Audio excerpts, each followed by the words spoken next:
Shalom Lekulam, Shalom para todos, que o Eterno te abençoe e te guarde, a você, sua casa, sua família e toda a sua parentela. Quero desejar a todos vocês, a todo o povo da Teshuvá espalhado pela face da terra, quero desejar a vocês, desde já, Hag Pesach Matzot Sameach, feliz festa de Pesach e das Matzot, dos pães sem fermento. Que o Eterno te abençoe, que haja pureza familiar, que haja libertação, que haja salvação para você, para sua casa, para sua família, enfim, para toda a sua parentela. Estamos nos aproximando dessa maravilhosa festa, celebraremos aqui, inclusive no canal Teshuvá, no próximo sábado, a partir das 19 horas, estaremos, se o Eterno nos permitir, Mitzvah Hashem, estaremos transmitindo o Seder de Pesach, a abertura da festa, uma festa belíssima, maravilhosa. Faremos essa memória, essa menção, faremos essa lembrança, esse memorial que lembra exatamente o evento que marcou a história da humanidade. O evento que marcou a história da humanidade. A libertação do povo de Israel do Egito. Será exatamente no mesmo dia que aconteceu. No mesmo dia que aconteceu. Há mais ou menos 3.333 anos atrás. 3.333 anos atrás. Então já são 3.333 vezes comemoradas Pesach. E não há um ano sequer que se falhou, que se deixou de celebrar. Então a gente não tem como simplesmente pensar, olha, eu estou celebrando uma coisa, mas ano passado não existia isso. O ano retrasado não existia. As coisas não podem existir de uma hora para outra. Elas vieram a existir porque realmente houve um momento, um início, um começo que foi tão impactante que jamais essa memória, jamais essa lembrança deixou de estar na mente, no coração de um grupo de pessoas e depois se espalhou.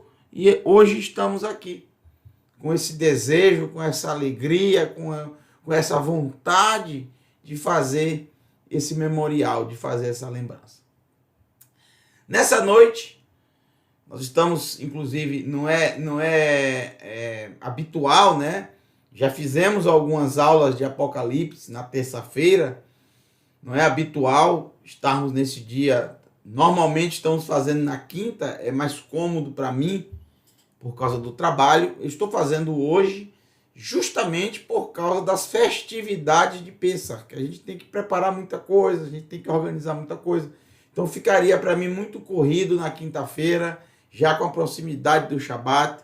Então estou fazendo hoje, e hoje terminaremos o capítulo 20 de Apocalipse. Então são 4 partes do capítulo 20. É o único capítulo até agora de Apocalipse que tivemos 4 partes. O máximo foram 3 partes. O capítulo 20 foram 4 partes. E hoje finalizaremos ele, com certeza. Finalizaremos hoje o capítulo 20. Então, desde já, eu peço a todos vocês, abram o coração para o Eterno, abra o teu coração para ouvir a voz do Todo-Poderoso. Voltando a Pesach, eu esqueci de comentar. No grupo do Telegram da Teshuvá Total, que sempre aparece nas informações do vídeo, é o primeiro link nas informações do vídeo, você pode clicar, você instala o Telegram no seu celular, e você clica exatamente no link que está aí nas informações do vídeo, e você já vai ter acesso ao canal da Teshuvá no Telegram. E você basta clicar em entrar, em fazer parte, e pronto. Aí você tem acesso a todos os PDFs. Inclusive, o livro de Apocalipse, quando terminarmos, muita gente pergunta sempre, quando vai ter os PDFs do livro de Apocalipse? Assim que finalizarmos o último capítulo. irei disponibilizar todo o livro no canal Telegram, tá bom? Então você pode acessar e você vai ter a Haggadah de Pessach. Através dela, você pode fazer a leitura e fazer o memorial de Pessach com sua família. Você pode acompanhar também pelo canal, faremos isso com a nossa família e iremos transmitir para que você acompanhe em casa. Mas se você quiser fazer com a sua família, você pode imprimir essa Haggadah, várias cópias, de acordo com a quantidade de pessoas que vão estar com você na sua casa. E é maravilhoso, gente. A leitura da Haggadah é sensacional, é maravilhosa, tá? Bem organizada, bem fácil. Então, tudo isso está no canal gratuitamente para você, tá bom? Então, vamos para Apocalipse, capítulo 20. Nós paramos no verso 9. Então, se você não participou de Apocalipse 20, parte 1, parte 2 e parte 3, eu te encorajo a fazer, porque os textos mais complexos de Apocalipse, capítulo 20, acredito que nós já vimos. Existe um texto também muito complexo, que vamos ver, que é o verso 10, se eu não me engano. Daqui a pouco a gente vai ver isso, tá? Mas é o verso 10. Mas ele não é tão complexo assim, porque eu vou trazer para vocês a explicação, e é uma explicação muito simples. Realmente são coisas da língua hebraica, que vocês vão entender bem, vocês falantes de português, vocês vão entender bastante, porque nós utilizamos algo semelhante e muito na nossa língua. Capítulo 20,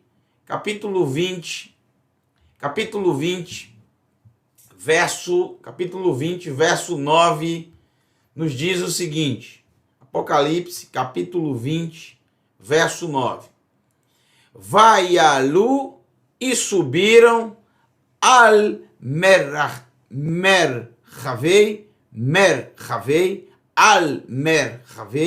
aretz, sobre a extensão da terra, vaiasobu ou vaiasovu, e cercaram et machane hakdoshim, e cercaram o acampamento dos santos. Que terra eles cercaram? Que terra eles subiram? A terra de Israel, como vimos na semana passada. A terra de Israel, aquelas nações lideradas por Gog, da terra de Magog. Então, se você não assistiu a aula passada, a parte 3, você realmente não vai entender bem o que eu estou falando agora. Então, depois do estudo, você volta e assiste para poder entender. Então, eles cercaram o acampamento dos santos. Quem são esses santos? Os que ressuscitaram na primeira ressurreição, como vimos nas primeiras aulas do capítulo 20. Se eu não me engano, a parte 2, né? A parte 2. Vamos lá. Ve'et ha'ir, e a cidade ha'nechmadá, a cidade agradável ou a cidade desejável, né? A cidade desejável, a cidade do grande rei.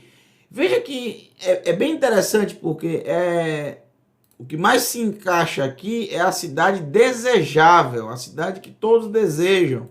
E como eu falei na última aula, na parte 3, esse grupo, essa quantidade de pessoas que foram enganadas pelo adversário e subiram contra o povo de Israel, contra o rei Mashiach, e cercaram a cidade do grande rei. O texto está dizendo a cidade desejável ou desejada, porque era exatamente isso. Eles queriam tomar a cidade. Ninguém cerca uma cidade se não quer tomá-la. O objetivo desse cerco não era simplesmente destruir as pessoas que habitavam ali e ir embora. Para que eles teriam esse trabalho de fazer isso? O que eles queriam era tomar a cidade, e era uma cidade de muros, e sempre será uma cidade com muros, tanto durante o milênio, como depois, no Olam Rabá, no mundo vindouro. Continuará tendo muros e portões. Vatered, mas não prosperou, porque imediatamente desceu Eshmeet a Elohim, fogo da parte do Eterno. Como sempre estudamos nos profetas, a última destruição contra o ser humano não será através de águas, e sim através de fogo. E eu sempre ensino para vocês, sempre ensino isso para vocês,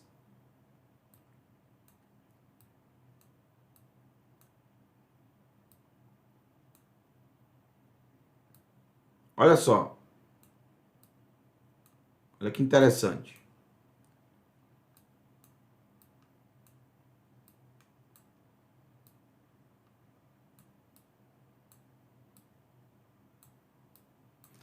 O que que você tem? O que que eu tenho? O que que eu escrevi aqui na tela?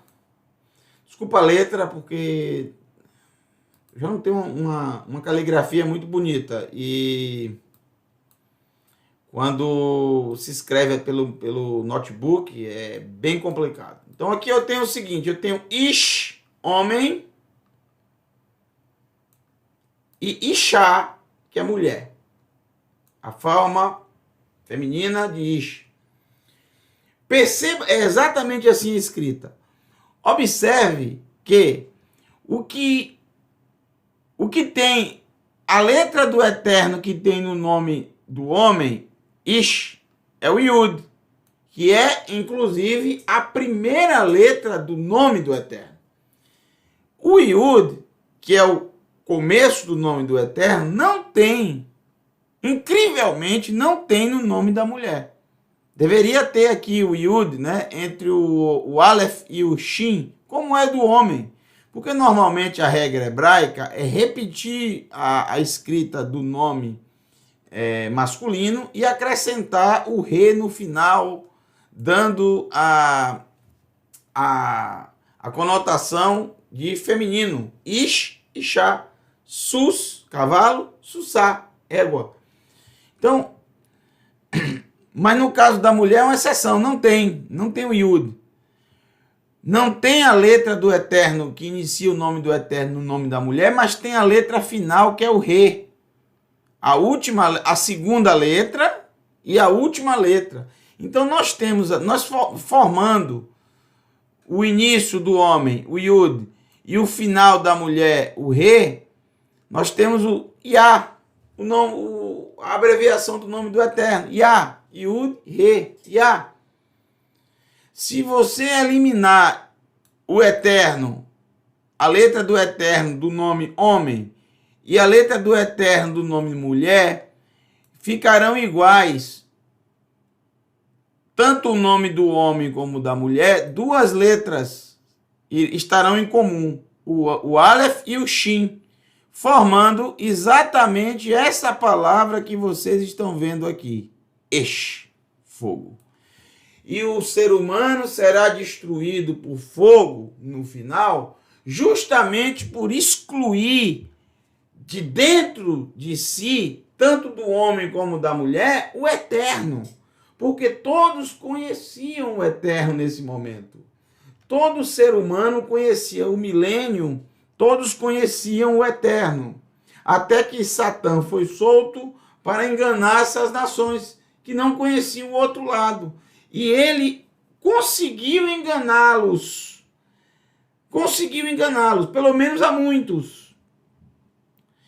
Então, esses que foram enganados, de forma simbólica, eles eliminaram o Eterno das suas vidas. E exatamente foi o que tornou um fogo devorador, um fogo consumidor. É interessantíssimo, não é? E é assim que os profetas apontam o final, a última A última luta, a última batalha do ser humano será essa. E o ser humano perderá. O ser humano perderá. Fogo sairá da parte do Eterno, Min Hashamayim, dos céus, Vatohal Otam, e os consumirá. Eles serão consumidos.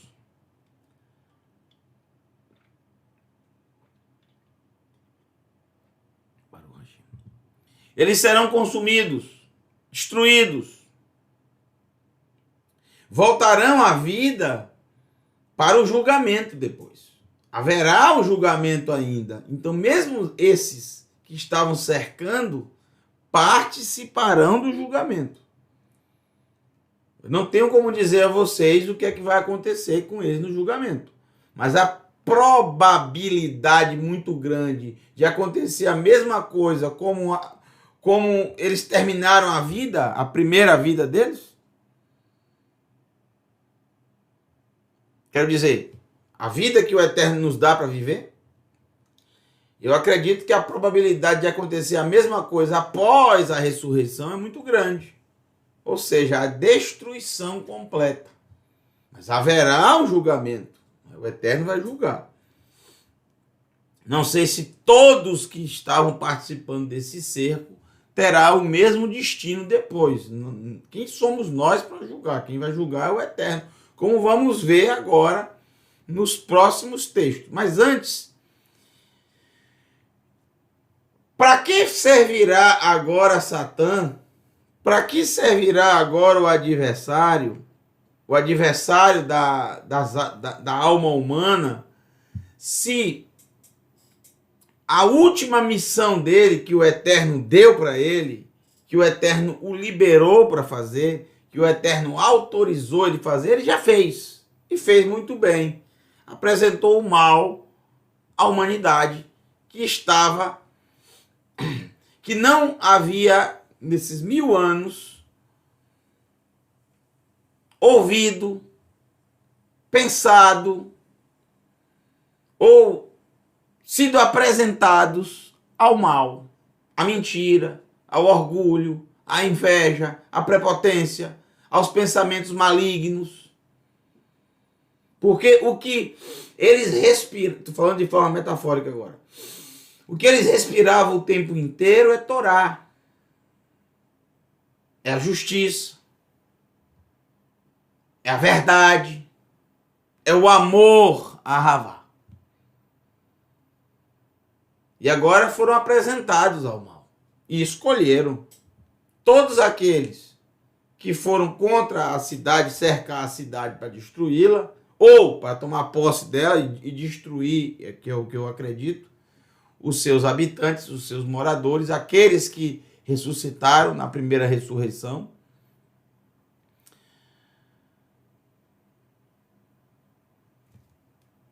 Foram enganados. Então, para que serve agora Satã? Se o último grupo de pessoas já tinham tido a oportunidade de tanto ouvir, de tanto aprender sobre a verdade, sobre a justiça, e ao mesmo tempo também tiveram a oportunidade do engano. Aí você vai dizer, mas foram 1000 anos que só foi coisa boa. E em pouco tempo eles tiveram o mal. Isso não foi muito justo. Só que o que você tem que entender é a proporção que se tem de mal em um curto espaço de tempo e a proporção que teve de bem nesses 1000 anos. Eles passaram 1000 anos, mas não passaram 1000 anos dentro da cidade santa. Eles estavam afastados. O contato que eles tinham com as coisas do Eterno, vamos dizer, na grande maioria deles, era uma vez por ano. Pelo menos, como diz Zacarias, subiam na festa das cabanas. Pelo menos. Então, a proporção do mal pode ter sido avassaladora em grande parte de vez. Tanto que muitos aderiram. Então, para que serve Satã agora? Satã serve para quê agora? Para nada. Tem mais utilidade? Tem mais alguém para ele apresentar o mal? Não, não tem mais ninguém. Porque precisa ele apresentar o mal para as pessoas que ressuscitaram na primeira ressurreição? Não, porque eles já escolheram, eles já venceram o mal. Quem ressuscitou, quem ressuscitar na primeira ressurreição, venceu o mal. Escolheu a vida. Amou. O amor cobriu os pecados. Amou. Deu testemunho. Amou ao Eterno de todo o coração. Praticou a sua vontade, praticou os seus mandamentos, venceu. Errou algumas vezes, ou muitas vezes, mas o que é que prevaleceu? O amor. O amor pelo Eterno, demonstrado, o amor pelo próximo, demonstrado através de obras, de práticas. Muito bem. Verso 10. Já que não tem mais utilidade, o que é que o verso 10 diz? Prestem bastante atenção. Verá Satã e o adversário, Asher Hidiham, que os enganou, Nidar foi lançado, Le Yamboer Be'esh, Ve Gafrit, foi lançado no mar da queima, ou que queima, ou da queima, Boer, da queima. Essa palavra aparece em Shemot capítulo 3. Êxodo capítulo 3, quando Moshe tem uma visão de um arbusto, Boer Baesh, queimando no fogo. Então, é um mar que queima no fogo e enxofre. Olha que interessante, muito simbólico, porque esse termo Esh Vegafrit, ele vai aparecer, por exemplo, em Bereshit, Gênesis, capítulo 19. A primeira vez. Gênesis, capítulo 19. Depois ele vai aparecer em muitos outros lugares. E o que é que demonstra a junção de fogo e enxofre? Não só de forma metafórica, mas eu quero dizer, de fato, de forma física mesmo. O fogo e o enxofre denota total destruição. E não só destruição, como esterilidade. É uma destruição completa, total, cabal. Entenderam? Sodom Veamorá, Sodoma e Gomorra. Sodoma e Gomorra é o quê? Uma destruição completa, total e cabal. E esterilidade. Esterilidade. Ficou estéril a terra. A terra ficou estéril totalmente. Totalmente. Nada mais nasceu ali, nada mais cresceu ali. A cidade foi totalmente destruída, o povo foi totalmente destruído. Não foi reconstruído. Sodoma e Gomorra não foi mais reconstruído. Não existe mais e nunca mais existiu desde aquela destruição. Acabou. É isso que significa o fogo e o enxofre. Destruição total, sem direito a retorno. E para você entender mais ainda, o texto continua. Asher Sham Ha-Hayah U-Neviah Ha-Shaker. Lembra deles? Lihiot Meunim Sham Yomam Valaila Ad Olmei Olamim. Que estão ali a criatura e o profeta da mentira. Nós falamos sobre isso no capítulo 18 e no capítulo 19. Aí diz, para serem torturados, Meunim, torturados ali, e Yomam Valaila, de dia e de noite, até a eternidade das eternidades. Isso é exatamente o que significa isso? Gente, eu circulei aqui, eu vou apagar tudo de novo e circular novamente. Tudo isso tem a ver com esse termo aqui, ó. Baesh Gafrit e Iamboer.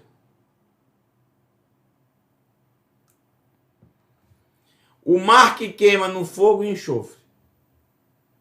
Isso é igual ao restante da frase. Esse é o paralelismo hebraico. São expressões idiomáticas do hebraico que estão presentes em toda a escritura sagrada. O significado, já dou para vocês, é muito simples. É uma destruição total e cabal. É uma destruição total e cabal. Total, total, total. Sem direito a retorno. Sem direito a, de repente, o Eterno voltar atrás. Sem direito a o Eterno mudar de ideia. Sem direito a alguém ou a outro ser os livrar.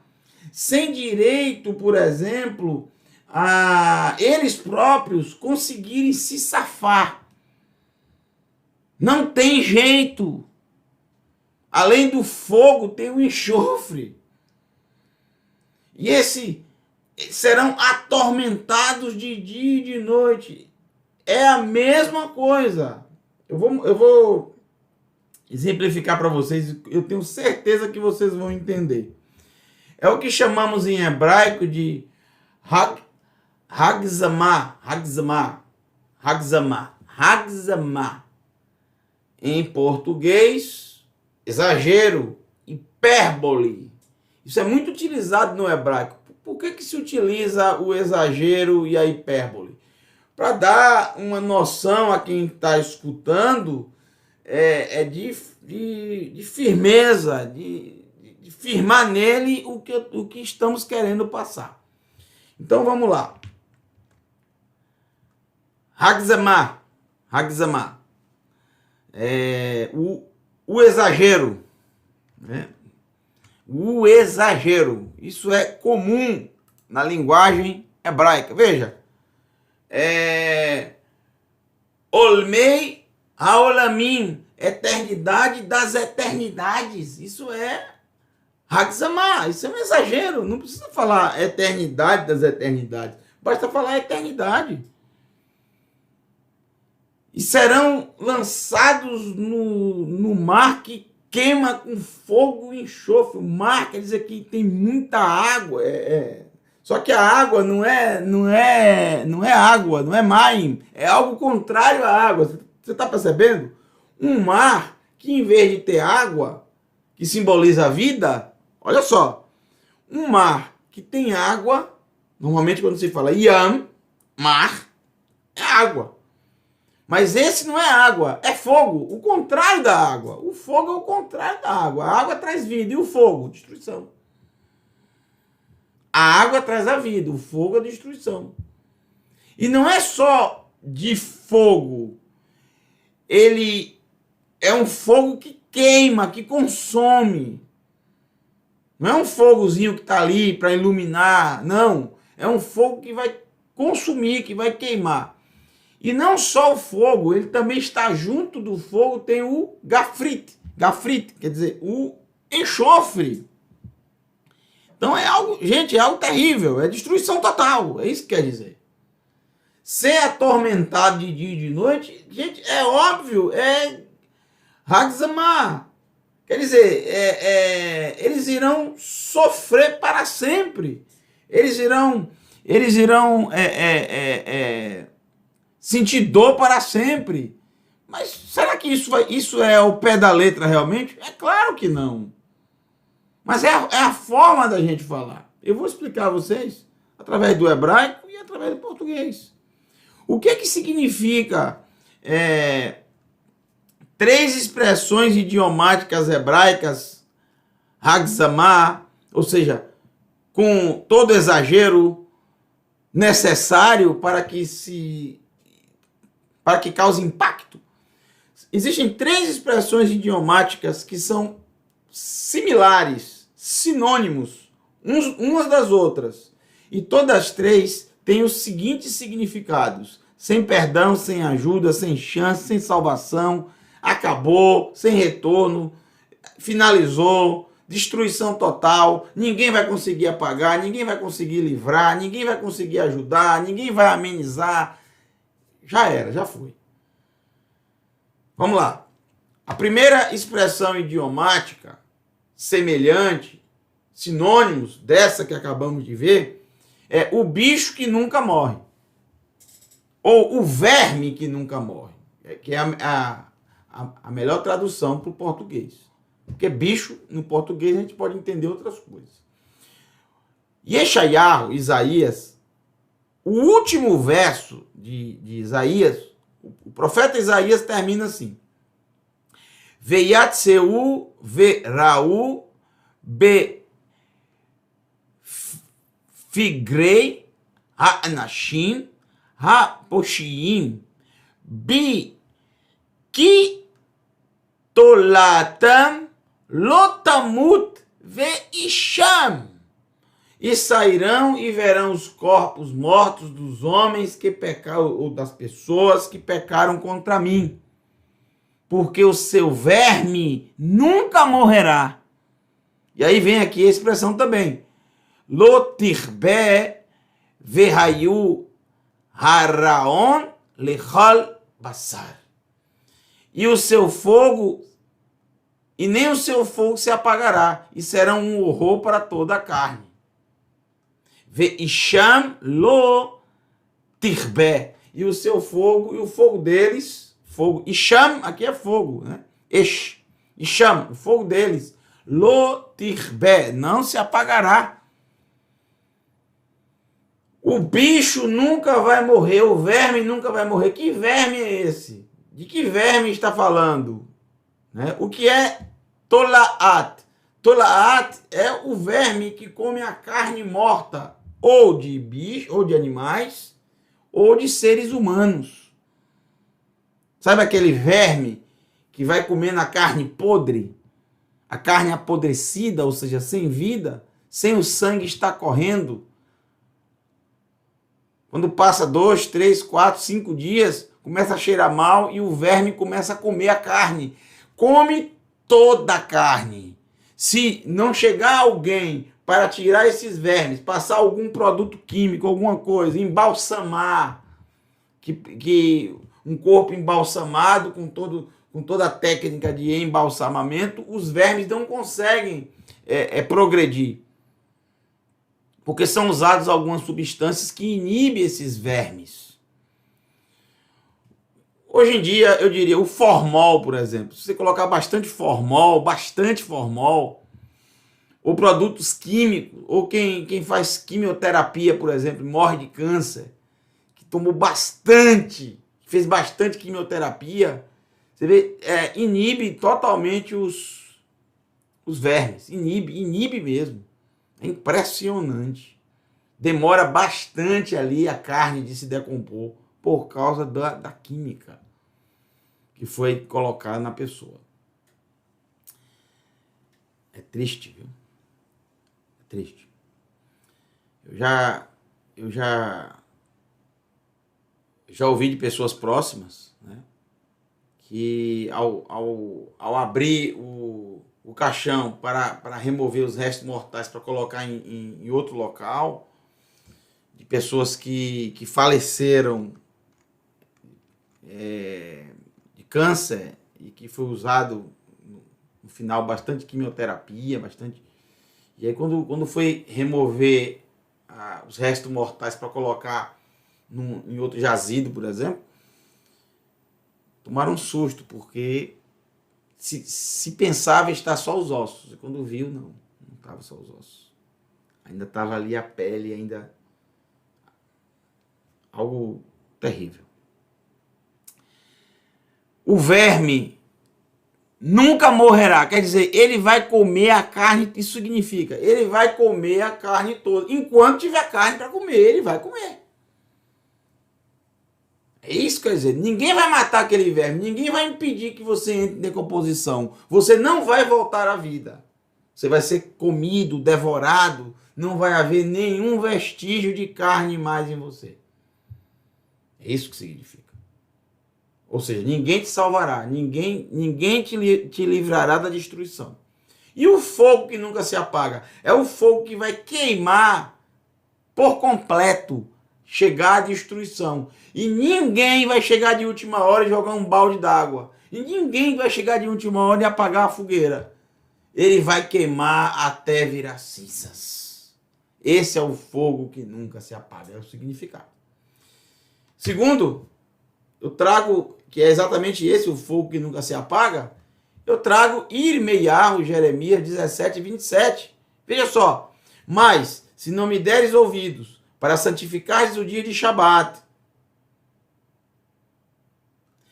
ve'im lo tishmeu elai lekadesh et yom HaShabbat,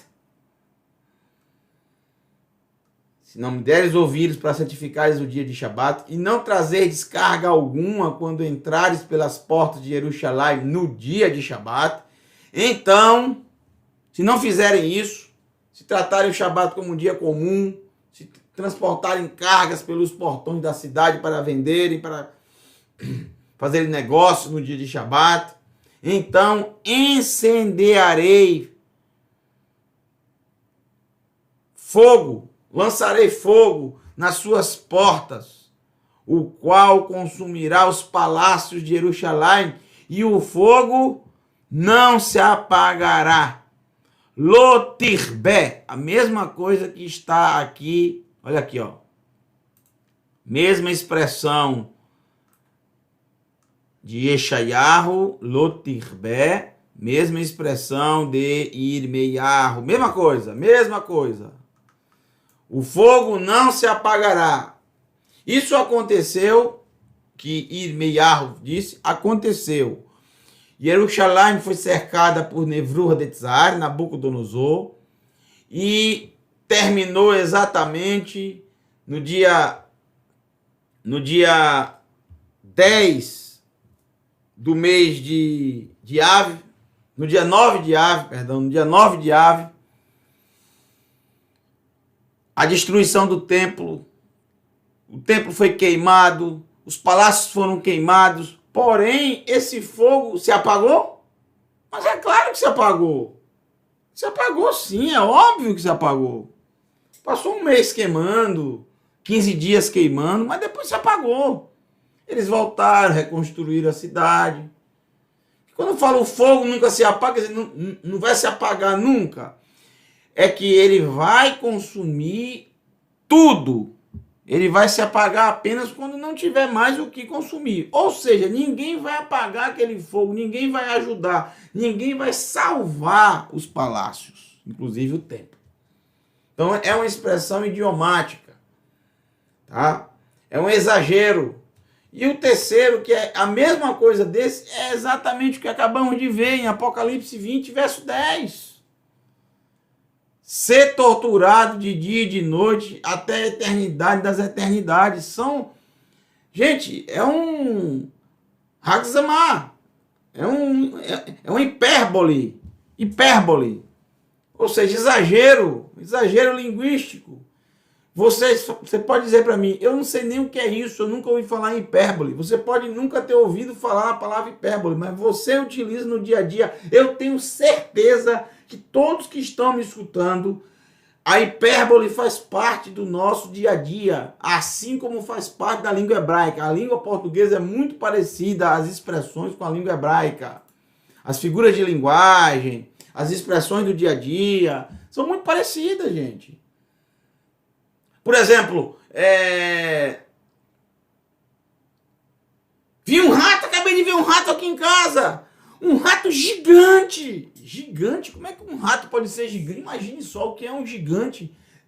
Mais de 3 metros. Imagine um rato de mais de 3 metros. Uma aranha gigante, um rato gigante. Né? Mas preste atenção, vou trazer algumas para vocês aqui, para vocês se divertirem. É a mesma coisa que vocês acabaram de ver no hebraico. O sentido é a destruição. Completa, total, sem direito a retorno. Sem perdão, sem chance. O que o texto hebraico quer dizer para os leitores de hebraico que entendem o que está ali foi destruído, não tem direito a retorno, não serão mais utilizados, não terão mais utilidade. Eu estou congelando de frio, imagine, congelando de frio. Se você estivesse congelando, você estaria abaixo do 0 grau, de 0 grau para baixo, você estaria morto. Entendeu? Imagina você congelado, você vai morrer. Estou morrendo de frio também falar isso, estou congelando de frio. É um exagero que quer passar para quem está ouvindo que a coisa está séria, entendeu?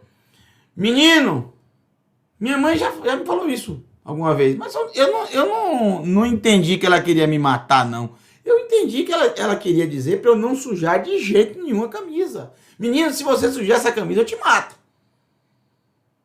Se você sujar o chão, eu te mato.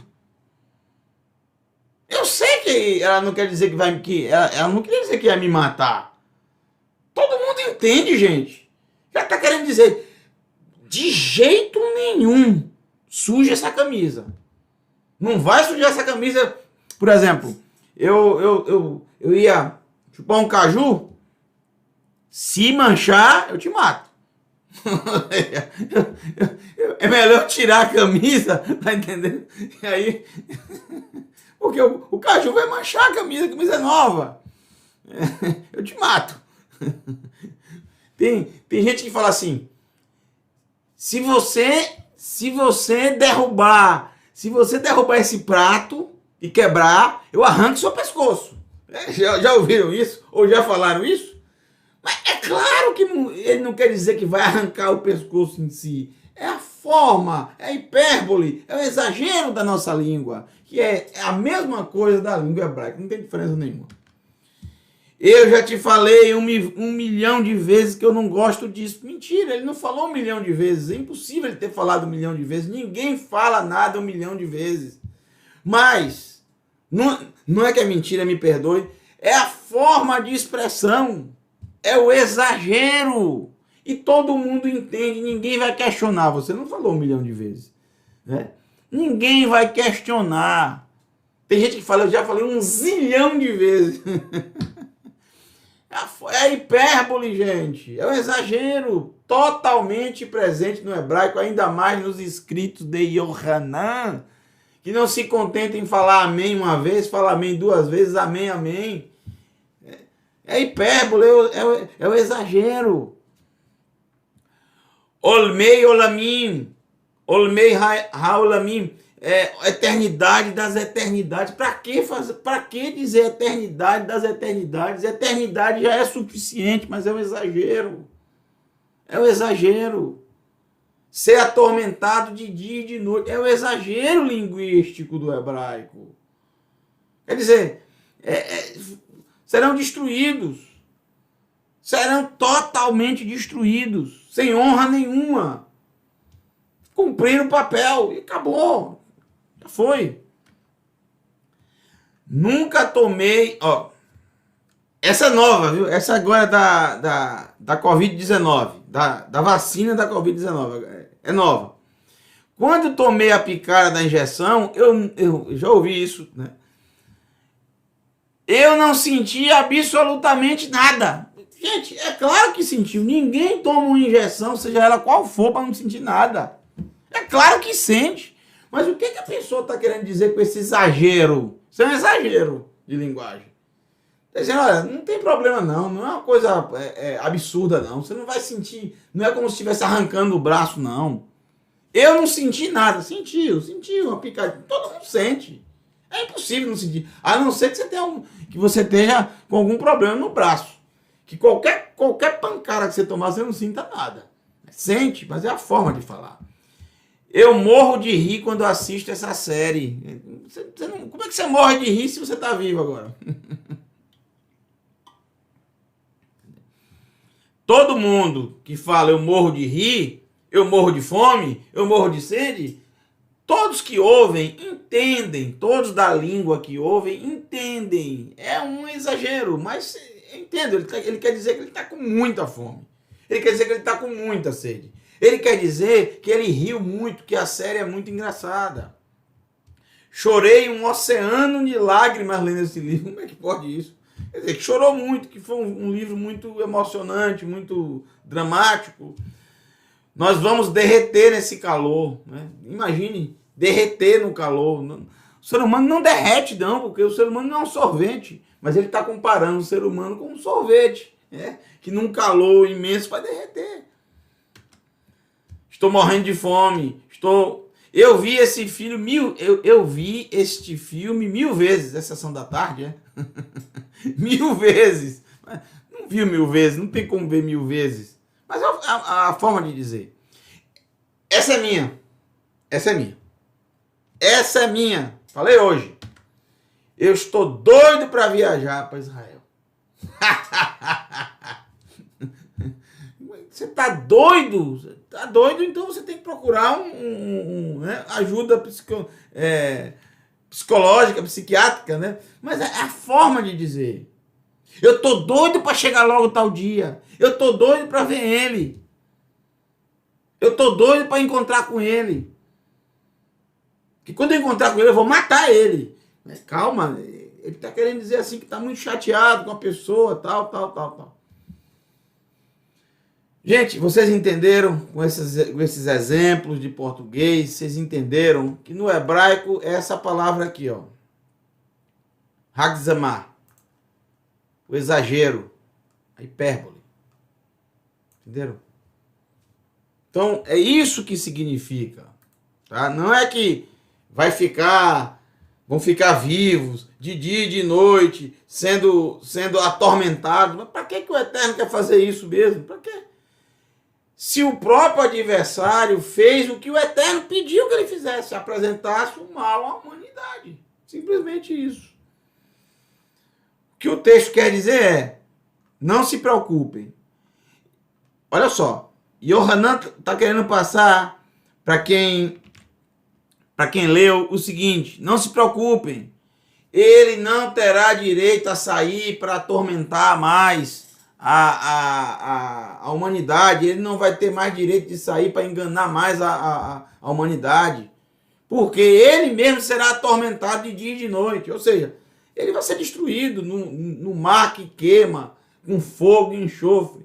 Nós vamos ver que esse mar que queima com fogo e enxofre, o próprio Yohanan revela que trata-se, na verdade, de uma figura de linguagem. Ele mesmo vai dizer, o mar que queima no fogo e enxofre, na verdade, é a segunda morte. É a morte definitiva. É a confirmação da morte. Ele mesmo vai dizer isso no próprio capítulo 20. Vamos ver agora.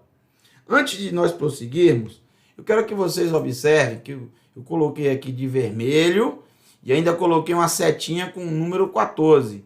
Ou seja, de 14 em 14 letras, a partir do verso 9, da palavra Vatohal Otam, e os consumirá, o Eterno consumirá aqueles que cercaram a cidade de Jerusalém. 14 letras depois você tem o Re, 14 letras depois o Bet, 14 letras depois o Re, formando a palavra Ahavá, amor, de 14 em 14 espaços equidistantes. Só lembrando que 14, já que usamos isso hoje, 14 é o valor numérico,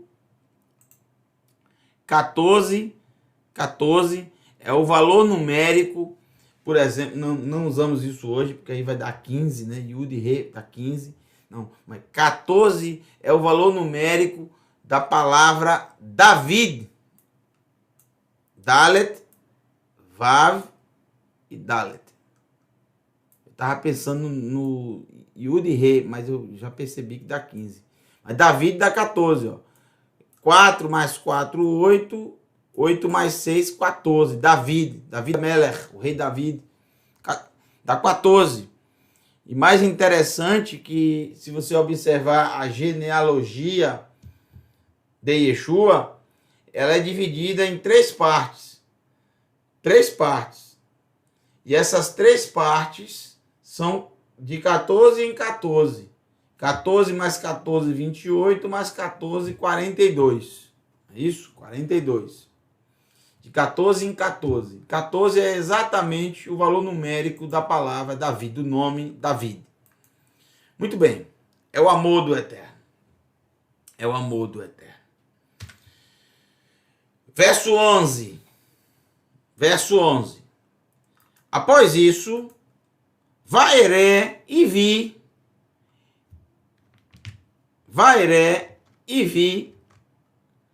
que se um trono zar, puro, vegadol e grande, veha yeshev alav, e o que estava sentado sobre ele, asher eretz veshamayim, que os céus e a terra naddu mipanav, fugiram da sua face, fugiram da sua mipanav, fugiram da sua face, ou seja, fugiram da sua presença. Velonodá, e não se encontrou.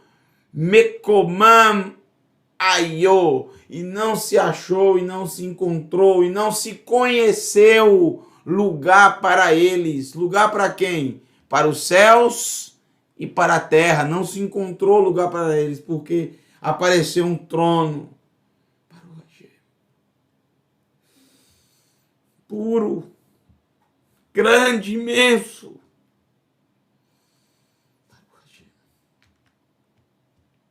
Que coisa linda. Olha que coisa linda, gente. Verso 12. Me arrepio todo desse verso. Todo. Tudo arrepiado aqui, só de ver o que está escrito. Vairé e vi et hametim, os mortos. Obviamente que os mortos que ele está vendo agora se levantaram. Se levantaram. Por quê? Gedolim im ketanim omdim. Se levantaram, ressuscitaram. Essa é a segunda ressurreição. Observe, por que eu digo que se levantaram? Por que eu digo que ressuscitaram? Porque estão de pé, Lifnei Adonai, diante do Eterno. E aqui aparece o nome do Eterno.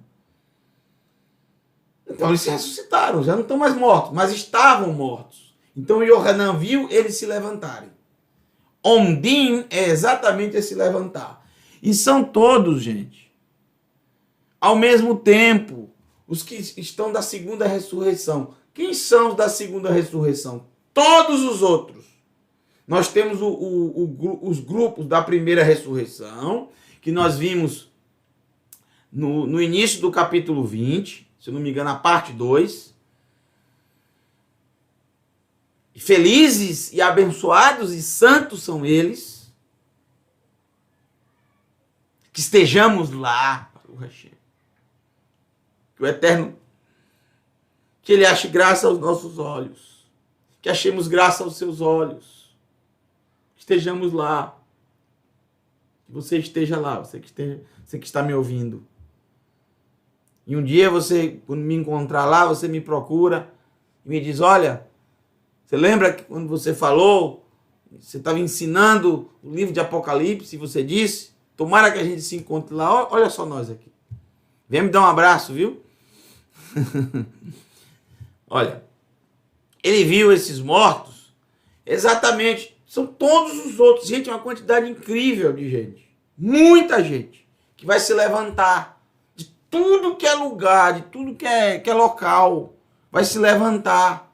Seja lá onde foi o seu Sheol, a sua sepultura, se foi debaixo, se foi no mar, no oceano, se foi numa caverna, se foi em cima de uma montanha, ou nos túmulos mesmo, ou se foi jogado no mar, cinzas, não importa como você, como morreu, como a pessoa morreu.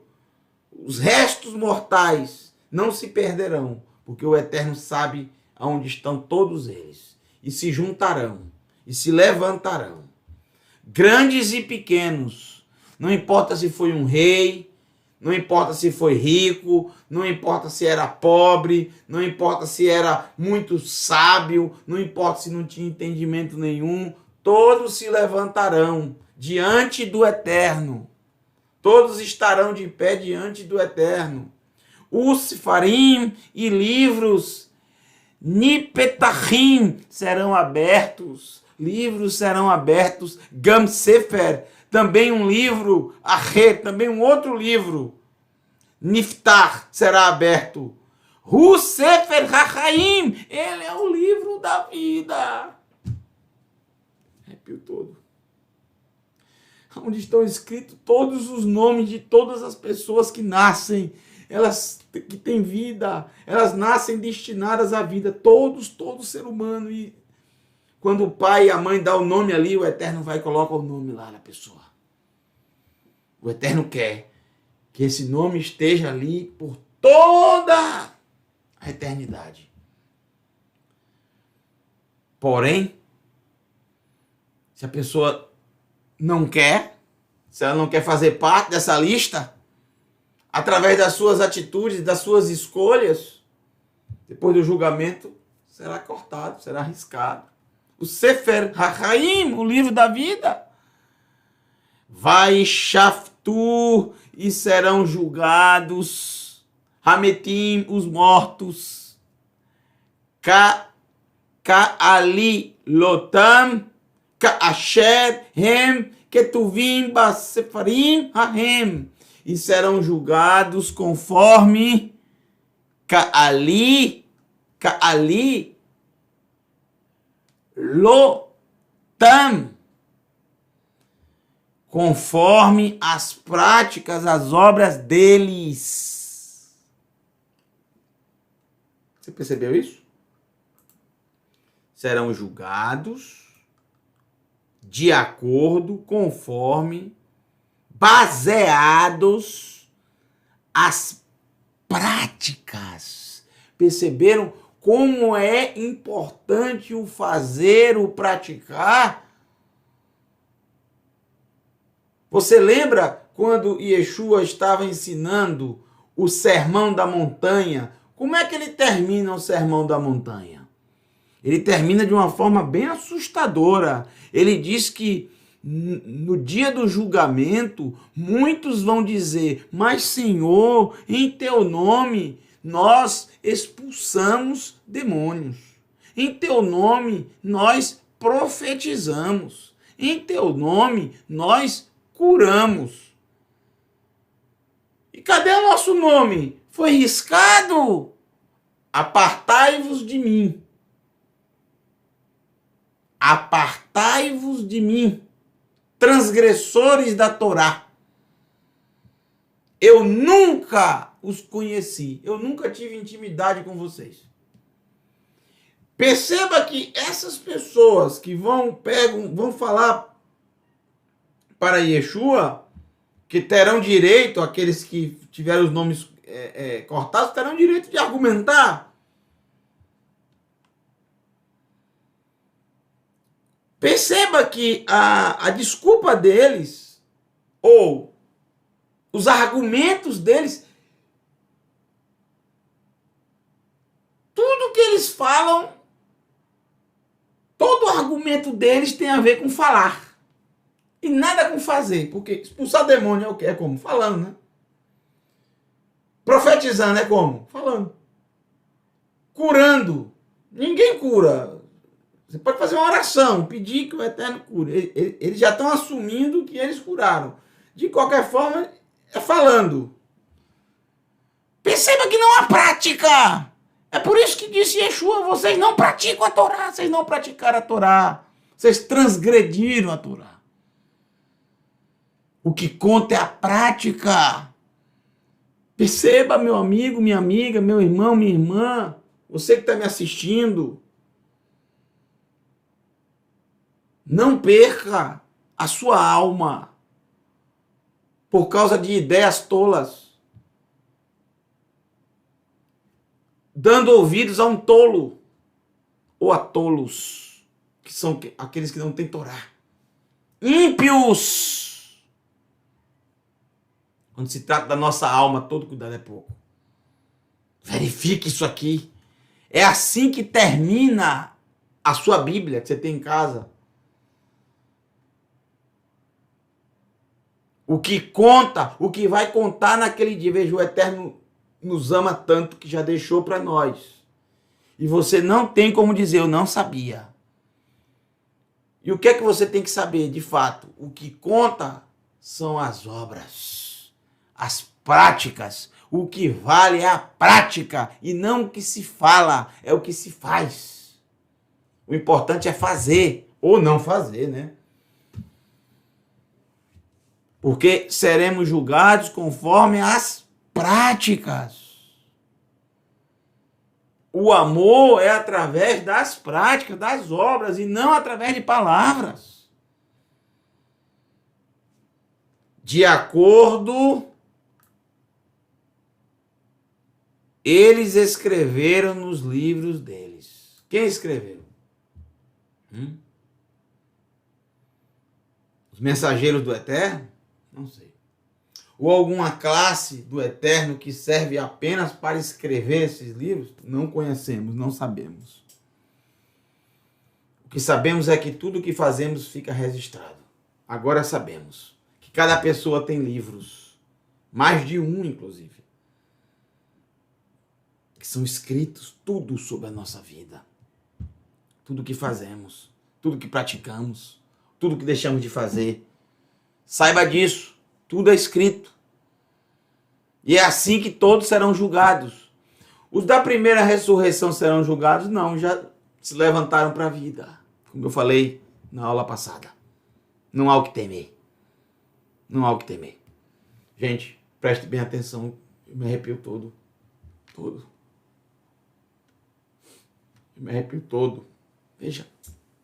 Dentro desse texto, o Eterno fez questão de disponibilizar um selo, que eu nem sei se Yohanan sabia disso, mas aqui está esse selo, ó, de 29 em 29 letras, a partir de Hametim, os mortos. De 29 em 29 tem a palavra Torá. É dito sobre o livro da vida. A Torá é o livro da vida. Ela é chamada o livro da vida. Pelo sábio Shlomo HaMelech, o rei Salomão, livro de Provérbios. Ele é o livro da vida. Ou árvore da vida, perdão, árvore da vida. Delete essa parte. Shlomo não disse isso.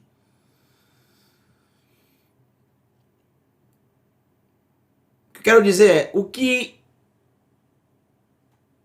que vai te manter no livro da vida é isso aqui, ó. Torá. Nos mantém no caminho da vida. O ensino do Eterno. A instrução. São as práticas.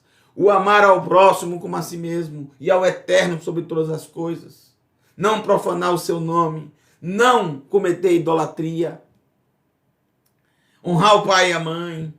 Guardar o Shabat. Lembrar para santificar o dia de Shabat. Não falar mal do próximo. Amar aos estrangeiros como a si mesmo. Não odiar o próximo no teu coração. Abençoar aqueles que te perseguem, inclusive aqueles que te odeiam.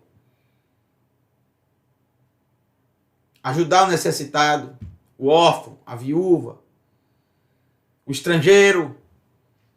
Gente, é isso que conta. É isso que conta. É Torá. De 29 em 29 espaços equidistantes. Preste bem atenção no que eu vou colocar agora.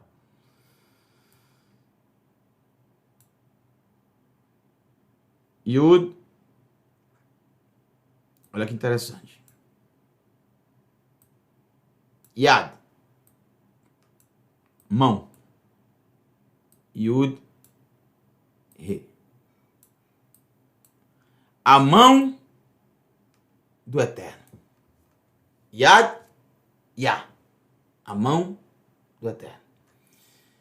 Deixa eu ver se tem.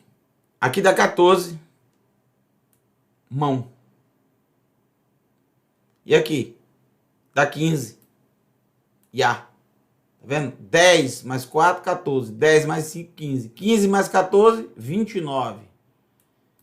Que coisa incrível. A mão do Eterno é a Torá. O executado eterno. Esse juízo ele executará. E será baseado em quê? Na Torá. É por isso que em uma das suas maravilhosas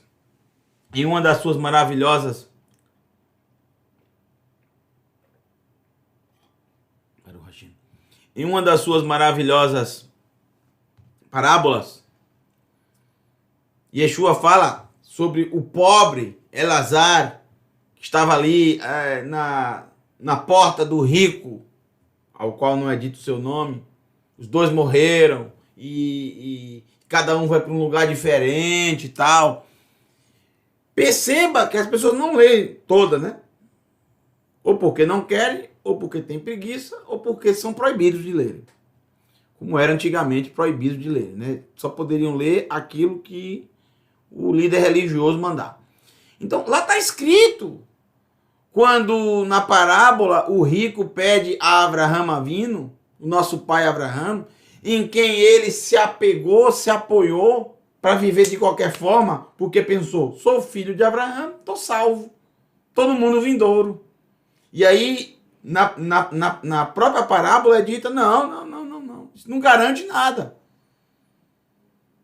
O que garante é você praticar o que você não praticou. Estava na sua porta, o necessitado. Você fez o que por ele? Nada. Absolutamente nada. Aí ele pede a Abraham, na parábola, pai, meu pai, deixa eu voltar, porque, olha só, imagine um morto voltar à vida. Todos irão acreditar. E eu tenho irmãos, eu tenho 5 irmãos. E aí eles vão acreditar. Eles têm a Torá e os profetas. Eles têm a Moshe e os profetas. Devem crer neles, acreditar neles, confiar neles, praticá-los. Ah, mas se um morto ressuscitar, eles vão acreditar. Se eles não acreditam na Torá e nos profetas, não acreditarão se um morto ressuscitar. Essa é a ideia da parábola. Do rico e do Elazar, do pobre, do mendigo. Essa é a explicação da parábola.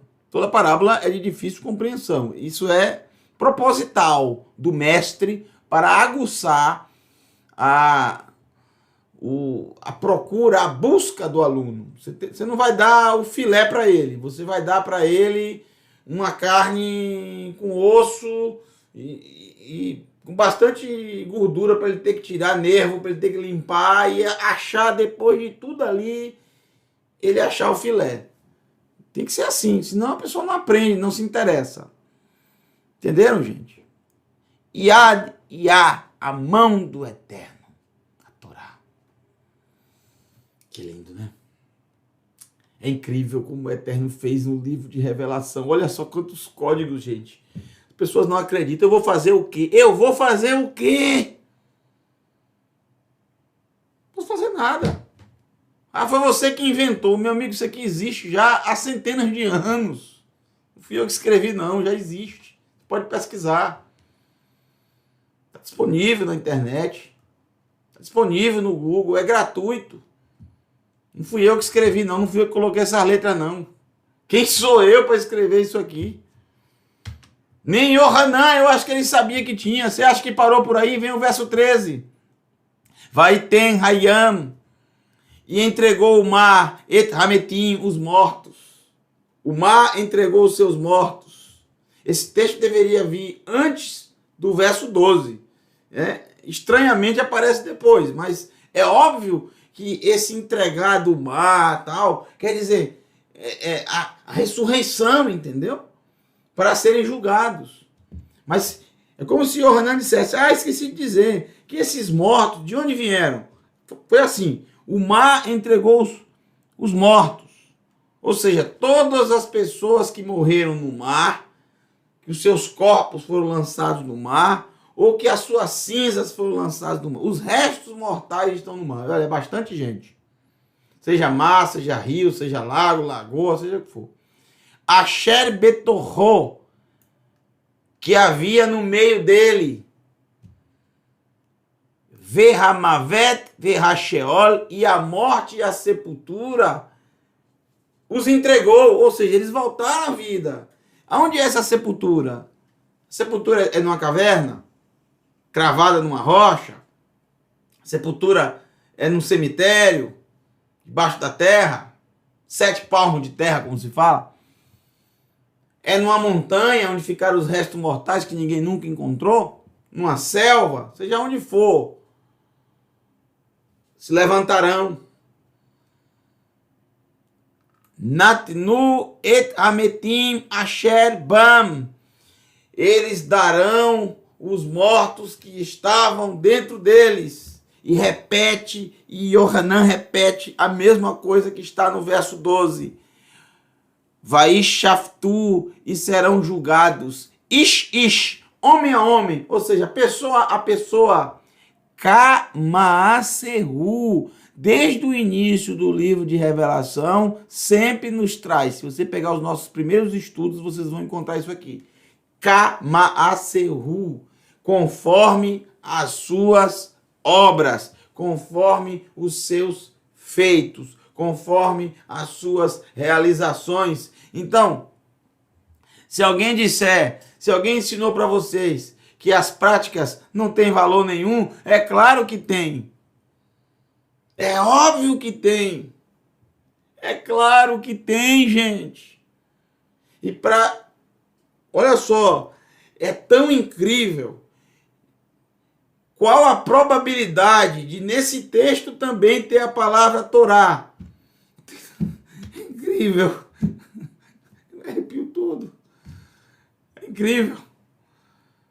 E eu fico feliz demais e agradeço ao Eterno pela oportunidade que ele me deu de enxergar esses códigos. Que eu sei que isso é inédito, tá, gente? Isso é inédito. Ninguém nunca apresentou isso na internet. Ninguém nunca apresentou isso em lugar nenhum. Não existe livro sobre isso aqui. Os códigos no livro de Apocalipse. Não existe.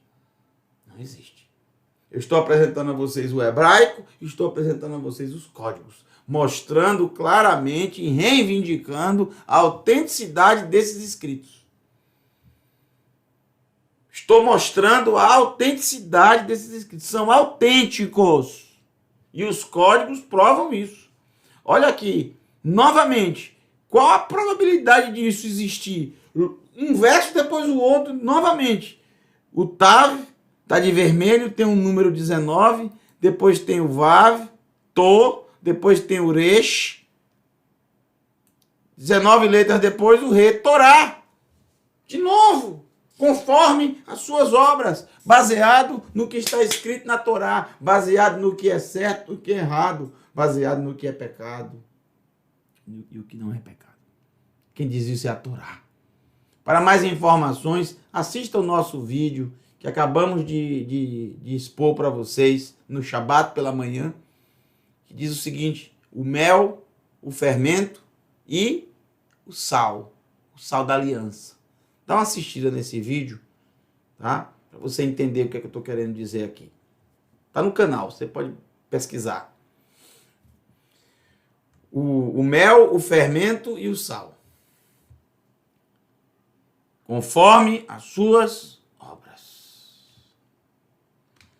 Aí vem o verso 14. Então, quem diz para você que as práticas não são importantes, não dê ouvidos. Não perca seu tempo. Não perca. É a sua alma que está em jogo, não é a dele não, é a sua. Cada um prestará contas ao Eterno. Você acha que não é importante praticar? É o mais importante. O amor só é demonstrado através de práticas, de obras, de feitos, de realizações. O falar não quer dizer nada. É óbvio que tem algumas práticas que é falando ou deixando de falar. Por exemplo, não falar mal do próximo. Isso é uma obra, uma prática, entendeu? Só que a prática é segurar a língua na boca, é não falar mal do próximo. Ou uma prática é você alertar alguém, né? É você ajudar alguém através de um conselho. Isso é prática, você ir até a pessoa, sentar com ela, ouvir, ajudá-la, trazer uma palavra, um conselho de acordo com a Escritura Sagrada. Isso é prática. Isso é prática. Você está praticando, mesmo que esteja usando a sua boca. Mas o que eu quero dizer é, as pessoas acham que tudo elas podem fazer através da boca. Amar através do falar. Se arrepender através do falar. O amor não é através do falar, é através das práticas. O arrependimento não é através do falar, é através das práticas. Você usa a palavra, usa, mas se as tuas palavras não condizerem com as tuas práticas, esse arrependimento é nulo, vazio. Se o teu amor que tu demonstra com palavras não forem respaldados através das suas práticas, não tem valor nenhum, não tem valor, não tem respaldo. Aí vem o verso 14 agora. Estamos terminando. Verso 14. Vehamavet, vehasheol, nehedefu el tor, iamboer baesh, zehu hamavet hasheni, hayam haboer baesh. E a morte e a sepultura foram lançados para o meio do mar, ardendo em fogo.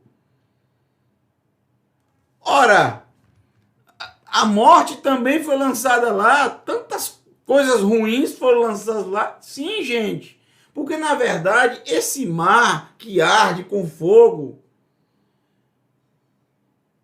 é uma metáfora. O próprio Yohanan diz que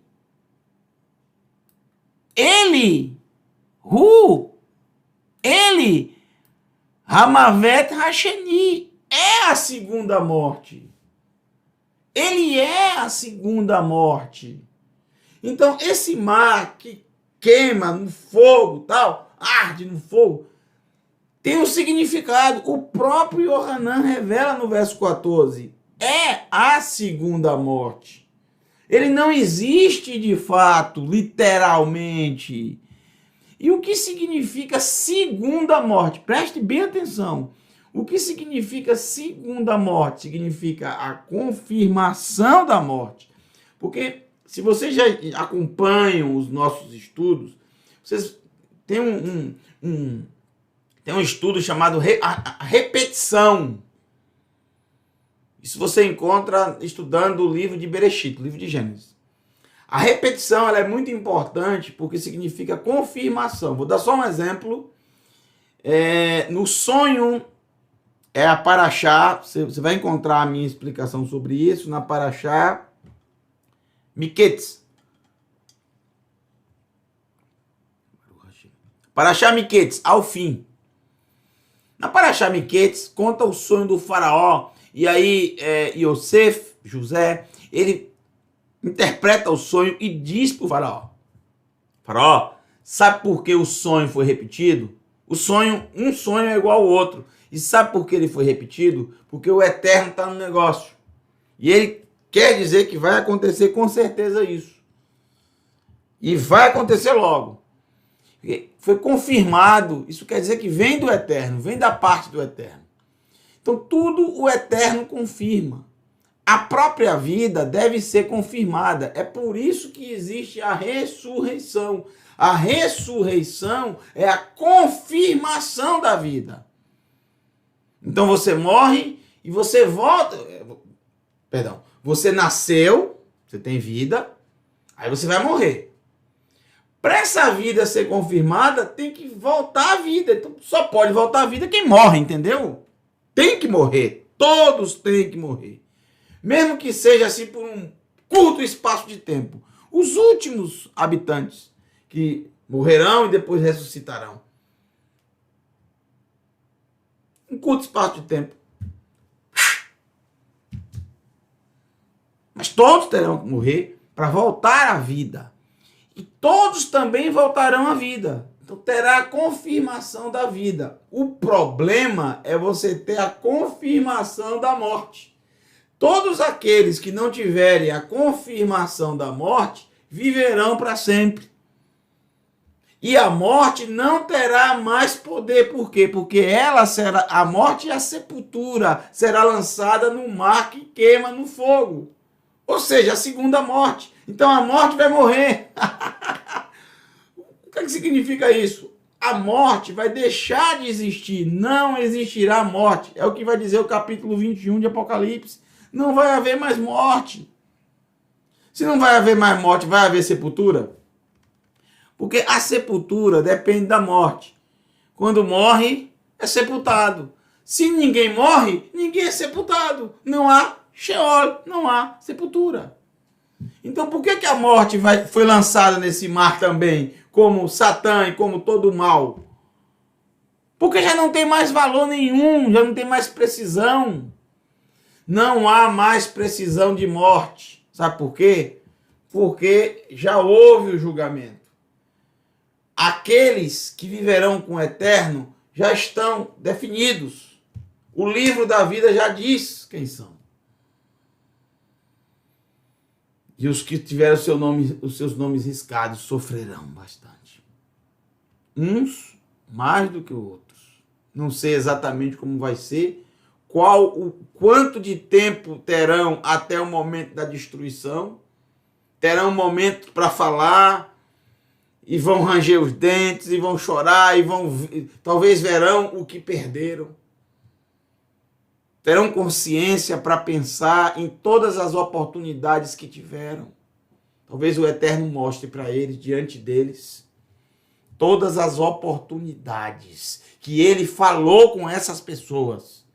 Sendo através do próprio canal Teshuvá, como estou ensinando agora, ou de qualquer pessoa que ensinou para eles, que falou para eles. Não importa. Ou seja, eles mesmos que abriram a Bíblia, leram, mas não acreditaram. Leram, acreditaram, mas não praticaram. Porque deu ouvidos ao ímpio que disse, não, isso aí não precisa praticar não, isso aí não precisa fazer mais não, não precisa mais guardar Shabat não, não precisa fazer isso mais não, isso aí já é coisa do passado, isso já acabou.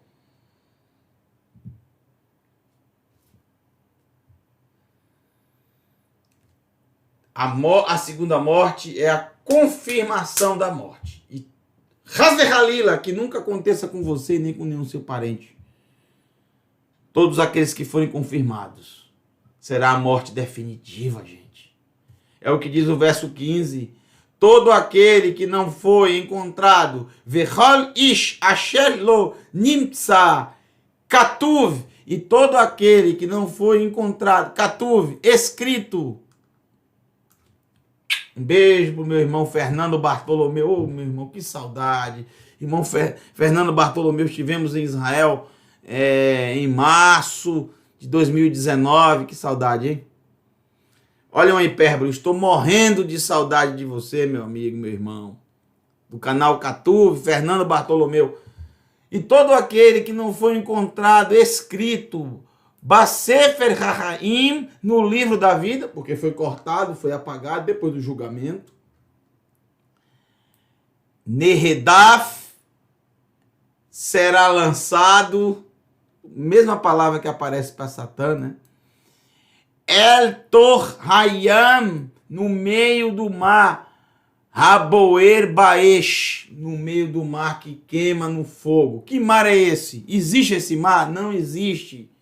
É uma metáfora. O que é esse mar que queima no fogo, no enxofre, que destrói, que queima, e o fogo nunca se apaga, ou seja, que destrói completamente, e o bicho nunca morre, ou seja, que não fica vida nenhuma, não fica carne nenhuma, o bicho não vai morrer, ninguém vai matar esse bicho. Imagine um bicho desse com um fogo desse. É claro, gente, é uma hipérbole. Esse tal desse mar, na verdade, é a segunda morte. É a morte definitiva. Hasbe Halila.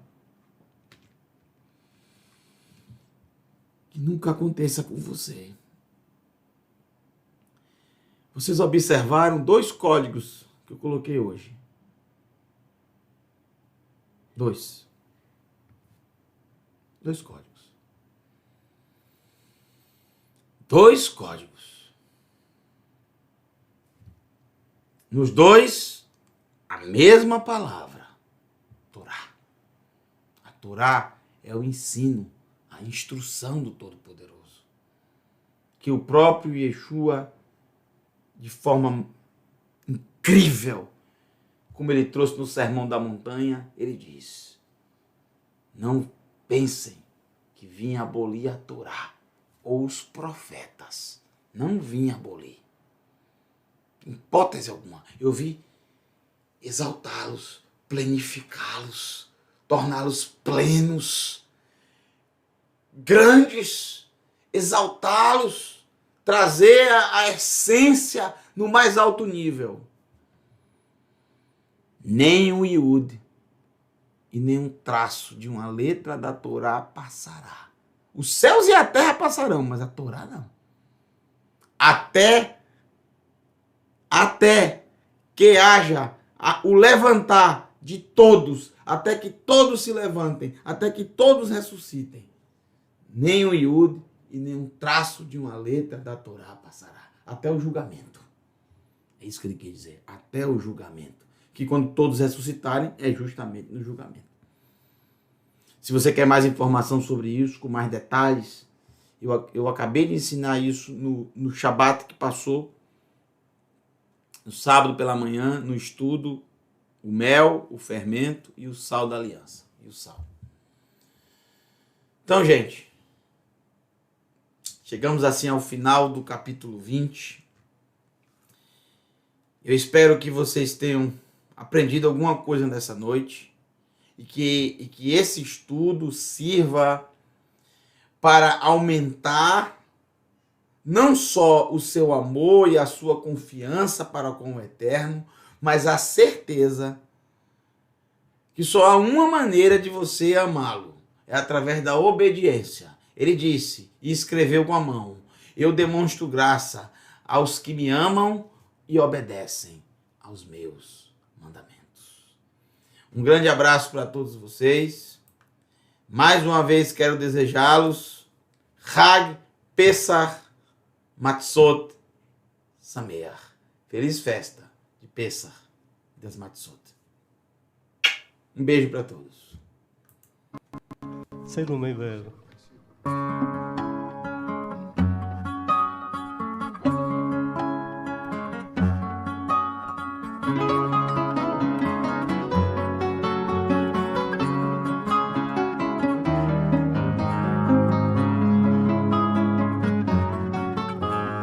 במדרון בהר הוואדי עץ השקדי הפורח באוויר ניחוח הדסים זה הזמן לפני הקיץ שהרב הלב פותח ותמיד ברוכים הנכנסים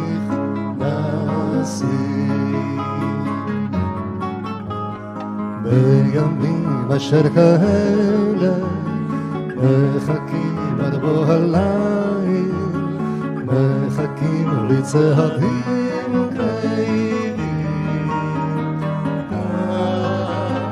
לא סוגרים את הבריח, לא עוצמים את העיניים בימים כאלה מקשיבים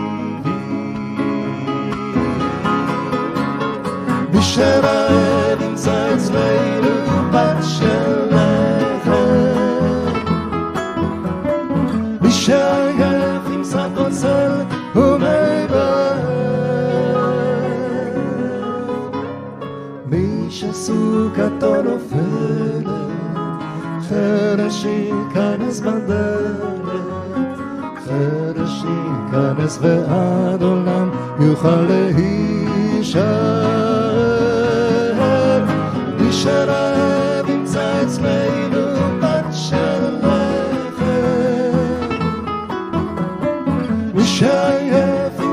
קוצר ומעבר. מי שסוכתו נופלת, חרש ייכנס בדלת, ותמיד יוכל להישאר.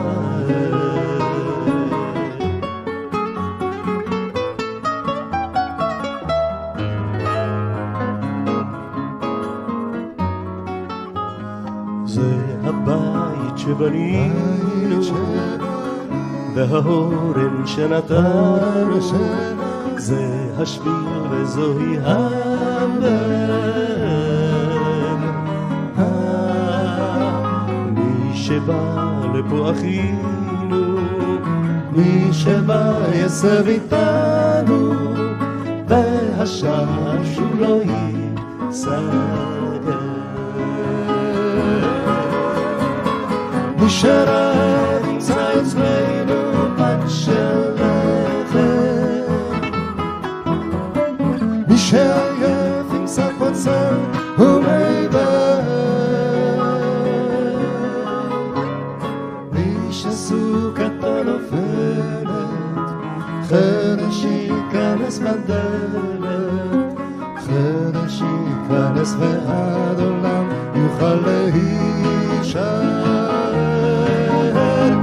מי שרעב ימצא אצלנו פת של לחם, מי שעייף ימצא קוצר ומעבר. מי שסוכתו נופלת, חרש ייכנס בדלת, ותמיד יוכל להישאר. זה הבית שבנינו, זה האורן שנתנו, ותמיד יוכל להישאר.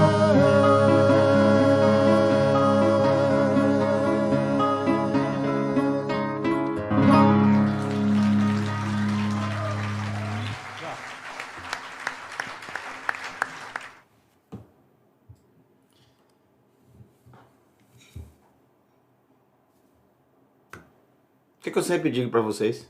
O que vocês estão fazendo aí ainda? Já acabou, pessoal. Já deu. Já falei o que tinha que falar. Já trouxe o estudo.